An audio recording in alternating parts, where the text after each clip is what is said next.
Halo semuanya, perkenalkan nama saya Rafael Ruben Santoso dari Stikom Yusdiarso Purwokerto. Kali ini saya akan membagikan hasil analisis saya, yaitu BMC atau Business Model Canvas, lalu ada Stakeholder Mapping, dan selanjutnya ada Customer Journey Mapping dari studi kasus Toko Pancing Karya Samudra Purwokerto. Sekarang adalah profil singkat dari Toko Pancing Karya Samudra Purwokerto. Toko Pancing Karya Samudra Purwokerto adalah tempat yang sering dikunjungi oleh penggemar memancing maupun pengusaha kecil di sekitar wilayah Purwokerto.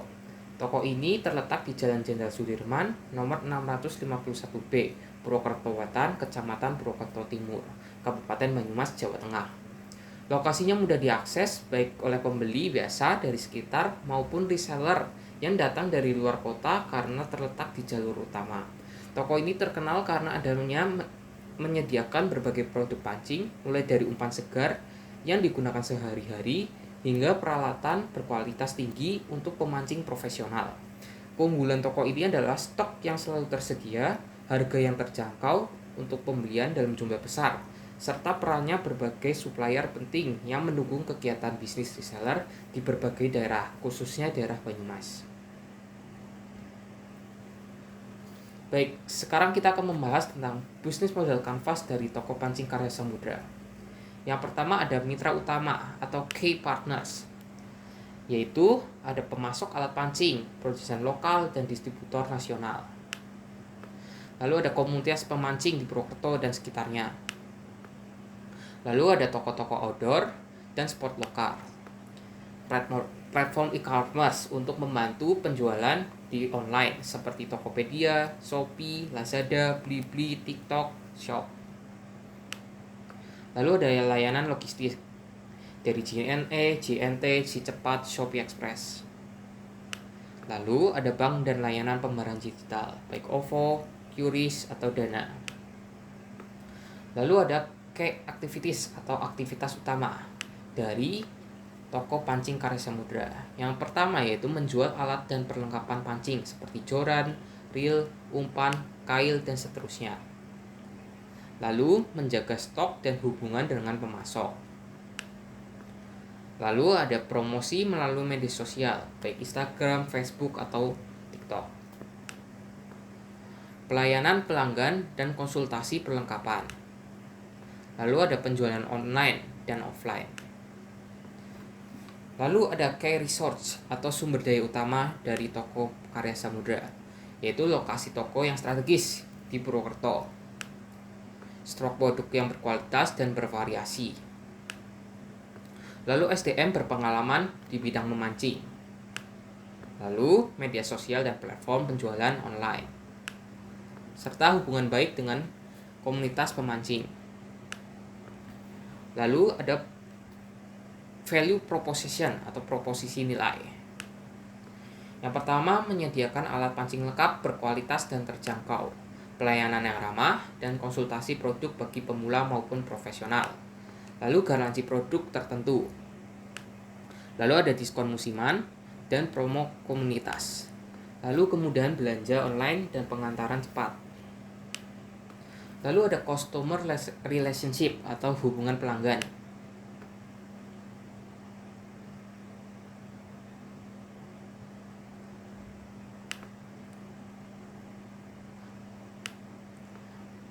Yang pertama ada pelayanan langsung di toko atau customer service personal.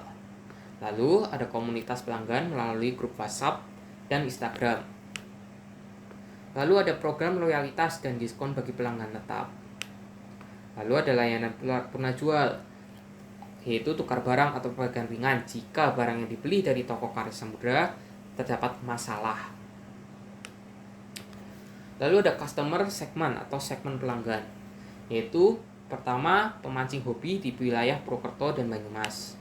Lalu ada komunitas pemancing lokal, toko atau kios kecil yang butuh suplai alat pancing, lalu pelajar atau mahasiswa yang hobi memancing, lalu ada pelanggan online di seluruh Indonesia. Lalu ada struktur biaya. Yang pertama adalah pembelian stok barang atau modal awal, lalu biaya sewa tempat dan listrik, gaji karyawan, biaya promosi dan iklan digital, pengiriman logistik, dan pemeliharaan toko dan sistem online. Lalu ada revenue stream atau sumber pendapatan. Ada berbagai sumber pendapatan dari toko pancing Karya Samudra. Yang pertama ada penjualan alat pancing atau aksesoris, lalu penjualan umpan, dan perlengkapan tambahan, komisi dari penjualan online marketplace, serta penjualan grosir di toko lain. Lalu sekarang kita akan membahas stakeholder mapping. Yang pertama kita akan menjelaskan singkat apa itu stakeholder mapping. Oke, stakeholder mapping dibagi menjadi 4, yaitu manage closely atau high power high interest, yaitu memiliki pengaruh besar dan perhatian tinggi terhadap usaha, sehingga perlu dilibatkan secara langsung. Mereka sangat mempengaruhi operasional, strategi, dan pendapatan harian. Lalu ada keep satisfied atau high power low interest. Mereka yang memiliki kekuasaan tinggi tapi tidak terlibat langsung dalam operasional. Penting untuk dijaga kepuasan agar tetap mendukung. Lalu ada keep informed. Low power, high interest. Mereka yang memiliki minat tinggi pada aktivitas perusahaan, walau pengaruhnya terbatas, perlu diberikan informasi agar tetap loyal. Lalu yang terakhir ada monitor. Low power and low interest, tidak berpengaruh besar dan kurang terlibat, cukup dipantau untuk menjaga reputasi perusahaan. Oke.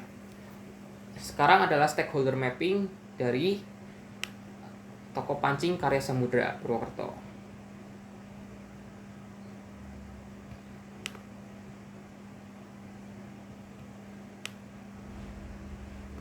Oke, dari manage closely, yaitu pemilik toko pancing Karya Samudra, yaitu Thomas Albert Sugito. Lalu ada karyawan senior, Mbak Supri. Lalu ada keep satisfied, yaitu pemerintah lokal, perizinan dan pajak. Lalu ada bank atau kreditur. Lalu ada keep informed, yaitu pelanggan, karyawan, pemasok, dan distributor alat pancing. Lalu ada monitor, yaitu komunitas pemancing dan pesaing lokal sesama toko alat pancing.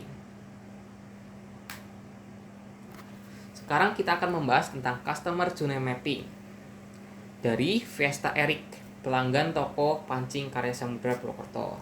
Yang pertama kita akan membahas empathy map, lalu kedua kita membahas user persona, lalu yang ketiga kita akan membahas customer journey map.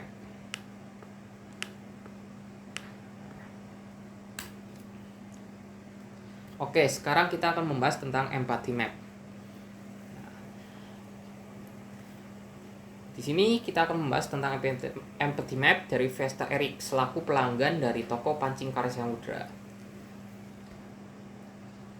Yang pertama ada sales, yaitu tolong kirimkan press list grosir terbaru dan info promo khusus di seller bulan ini. Sales adalah apa yang dikatakan oleh Fiesta Eric. Yang pertama ada tolong kirimkan price list grosir terbaru dan info promo khusus reseller bulan ini. Yang kedua ada kalau ambil 100 lusin mata kail apakah ada diskon bagi Fiesta Eric. Lalu bisakah packingannya dibongkar lagi mas, jangan sampai joran saya patah di jalan. Lalu apa yang Fiesta Eric pikir? Yang pertama, ongkos kirim Gunung Kidul ke Gunung Kidul ini mahal sekali. Margin saya akan habis kalau tidak ada subsidi. Apakah Karya Samudra bisa menjamin stok produk yang sedang laris manis di dalam jangka panjang? Lalu saya berharap supplier tidak menjual harga yang sama kepada kompetitor saya di sini. Lalu apa yang Fiesta Eric lakukan? Yaitu rutin memeriksa harga jual kompetitor di online dan offline. Lalu membuat purchase order PO dengan item yang paling cepat laku di tokonya. Mengurus negosiasi dan tracking pengiriman barang dari Purwokerto. Lalu menghubungi staf Karya Samudra hanya untuk urusan negosiasi harga atau tracking barang. Lalu, apa yang Fiesta Eric rasakan? Yaitu cemas jika barang yang tidak sesuai spesifikasi atau kerusakan dalam pengiriman. Lalu, optimis ketika berhasil mendapatkan diskon besar. Merasa bisnisnya akan untung. Lalu, frustasi jika komunikasi dengan supplier lambat atau terkesan tidak memprioritaskan reseller kecil. Lalu, percaya jika Karya Samudra konsisten memberikan support dan barang berkualitas. Lalu sekarang kita akan membahas user persona. Di sini ada user persona dari Vesta Eric selaku pelanggan toko pancing Karya Samudra. Berusia 29 tahun, berdomisili di Karangmojo, Gunung Kidul, dan bekerja sebagai wirausahawan. Lalu ada bio singkat. Vesta Eric adalah seorang wirausahawan berusia 28 tahun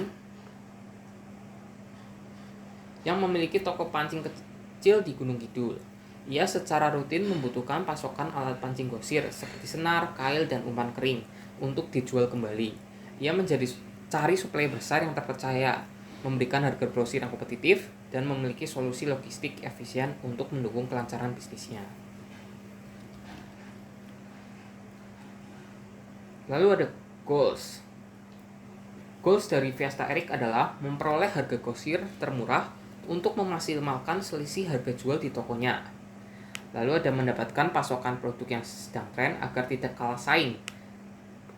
Lalu memastikan proses pemesanan, pembayaran, hingga pengiriman dari Purwokerto sampai ke Gunung Kidul berjalan cepat dan murah.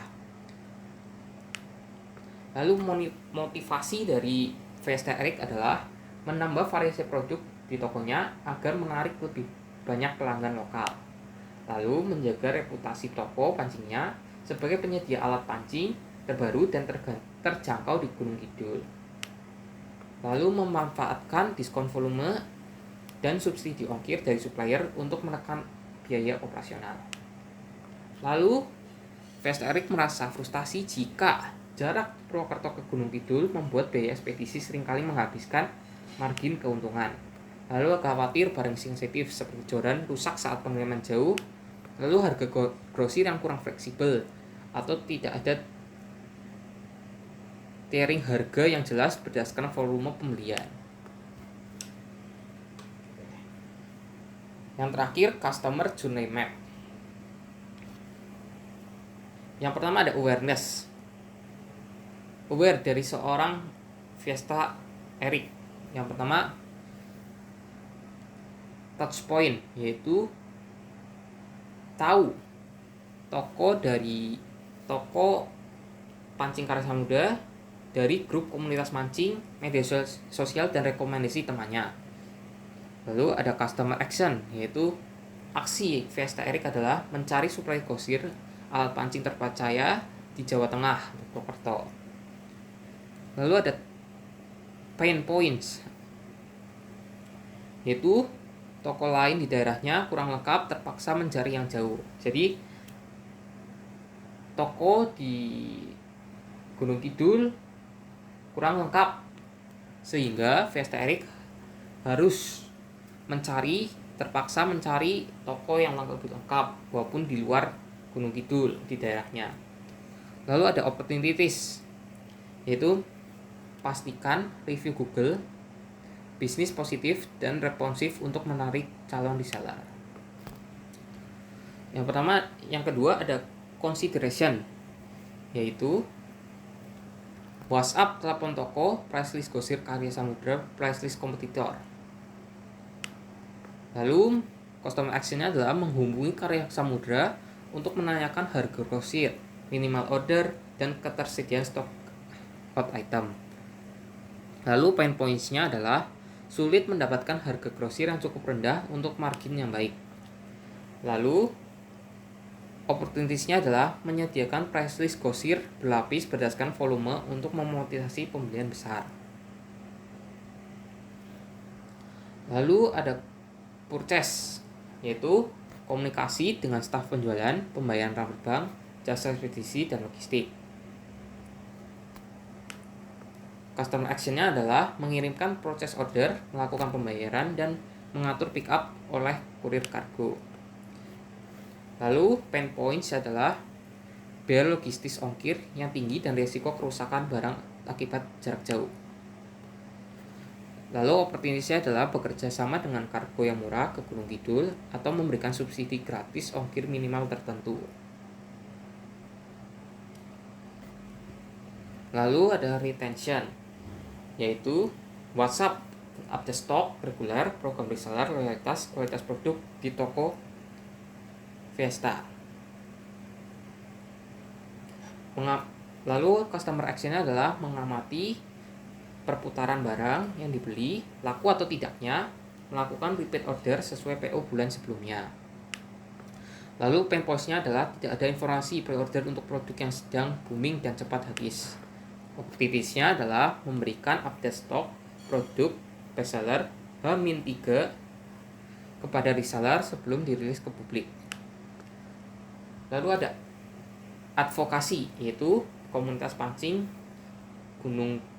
Tos poinnya adalah komunitas pancing Gunung Kidul rekomendasi sama reseller.